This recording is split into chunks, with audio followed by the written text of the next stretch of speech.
what comes of that institute, Like what to they're see able to some find. success, Yeah. all right? If we can find some success, we can get rid of that red tide. A lot of visitors coming down back for their stay here for a few months, and I can tell you this, that the red tide was much worse 2 months ago when there were dead fish everywhere in the bay and along the area beaches. But that has since moved on. We still have patchy red tide, and it's still killing some fish. We have a midweek report coming out tomorrow, and then a full report on Friday. Well, here's what's happening right now. Out on the water, Sarasota Bay, we had some clouds this afternoon move in, and a few brief showers and sprinkles here and there scattered about the Suncoast. Get ready for some heavier rain, at least more widespread anyway, beginning on into tomorrow afternoon and continuing tomorrow night. Beautiful sunset tonight. Had a couple of photos sent in, some great shots here. Again, that was Skip Ross, and this was from Susan Humphreys of Terracea, another great shot there, beautiful colors. Showers and even a possibility of some thunderstorms tomorrow, late afternoon and evening as the cold front starts to move in. The prefrontal trough will give us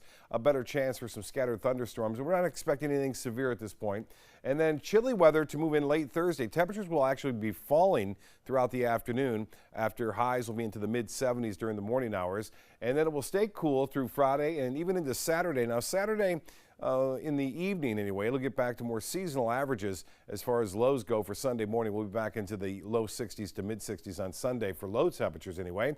I talked about that low pressure area here. It's developing. It will eventually sweep a cold front our way, and then all this rain that you see here will start to move in our direction, and then behind it, cooler temperatures to follow once the front pushes through by midday on Thursday. Then north winds will stick around all the way through Friday. Friday will be a cool day. High temperatures only around 70 on Friday.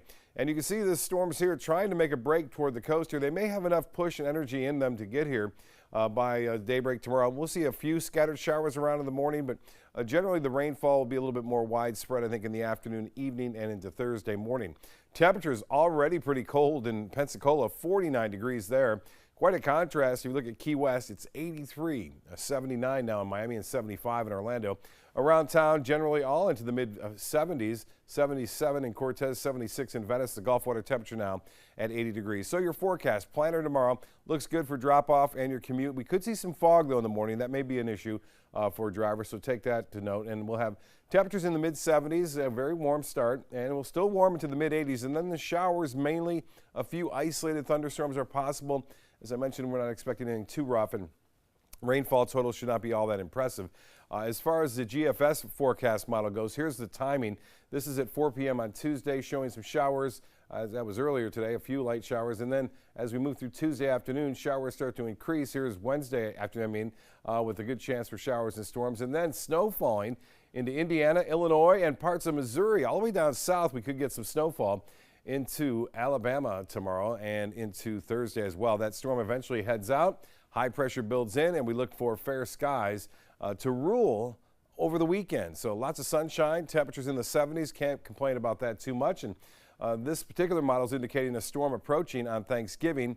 European, by the way, has it well up to the north here. It's not going to be tropical, but it certainly could bring us some rainfall. We'll keep an eye on that for you. That's a long way off yet, and things can change.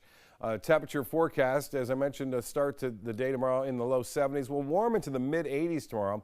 And then on Thursday, just at the start, we'll be at 74. We'll actually cool throughout the day down to 72 by 1 o'clock and then falling even further. That tropical system no longer a problem out there in the Atlantic, just a 10% chance of it developing. Right now we have fair skies and 74. As I mentioned, with the calm conditions, clear skies and light winds, there is a possibility of some fog in the morning. Once again, cooler air on the way, though. That's one thing to note, along with some rain prior to it. For boaters tomorrow, winds will be out of the east, switching to the northeast at 10 to 15 knots in the late in the day, but 5 to 10 knots to begin the day. Seas running 2 to 3 feet with a light chop on the bays and inland waters. Here's the extended forecast, and as we see it, 60% chance for rain tomorrow afternoon and evening, and then 70% chance overnight, 40% chance for morning showers on Thursday. Cooler weather, though, highs in the low 70s, lows in the low 50s. On Saturday morning, it'll be the coolest start. We could even see some upper 40s in the inland areas, then a gradual warm-up after that. Jacqueline? All right, Bob, thank you.